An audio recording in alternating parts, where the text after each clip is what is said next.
आधी भावे सर्वैषणा विहीन मग सद्गुरुसी अनन्य शरण ऐसा जो दृढ श्रद्धा संपन्न आत्मविज्ञान पात्रतो श्रोत्रादि पंच ज्ञानेंद्रिये त्यागी जेतील जै स्वस्व विषये मन संकल्प विकल्प स्वये त्यागील निश्चये जे काळी एवं प्रतिनिवृत्त जै अंतर बुद्धी ही सांडील निश्चय व्यापार तेच ते परमगती साचार निर्विकार ब्रह्मते बुद्धी होईल निश्चय शून्य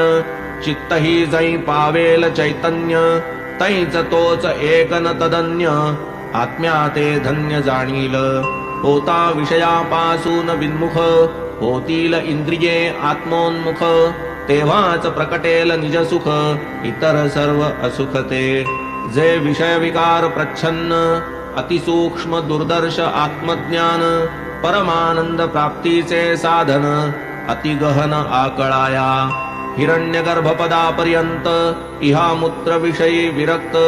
तोच एक ब्रह्मपदाभिषिक्त तो एक मुक्त जाणावा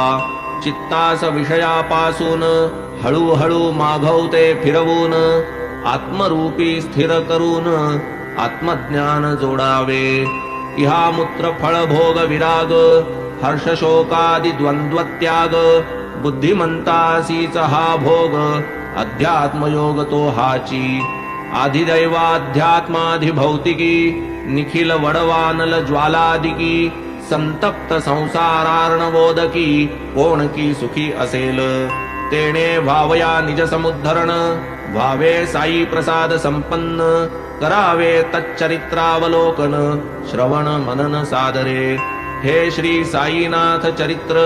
श्रोती सपुत्र मित्र कलत्र परिसता साधेल इह परत्र लीला विचित्र बाबांची सभाग्य श्रद्धाळू श्रोते तेची या कथांचे परिसते परिसता अति हळुवार चित्ते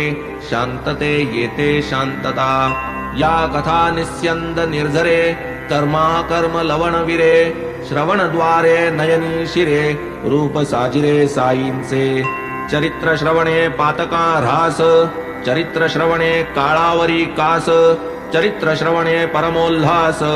श्रोते निरायास पावती श्रवणे शुद्ध अंतःकरण श्रवणे चुकेल जन्म मरण श्रवणे श्रोतया ब्रह्मपण केवळ ब्रह्मार्पण कर्माने ऐसा हा साई सेवा काम सेवका सदा करी निष्काम निज भक्ता श्री साई राम देईल आराम सर्वदा भागशः या ग्रंथाचे वाचन अथवा श्रवण आणि परिशीलन मनन आणि निदिध्यासन करा अनुदिन श्रोते हो आनंदो ब्रह्मेति व्यजनात हे तरी तैत्तिरीय श्रुती विख्यात तेच ते बाबा अनुवादत श्रुती निर्णित भक्ता ते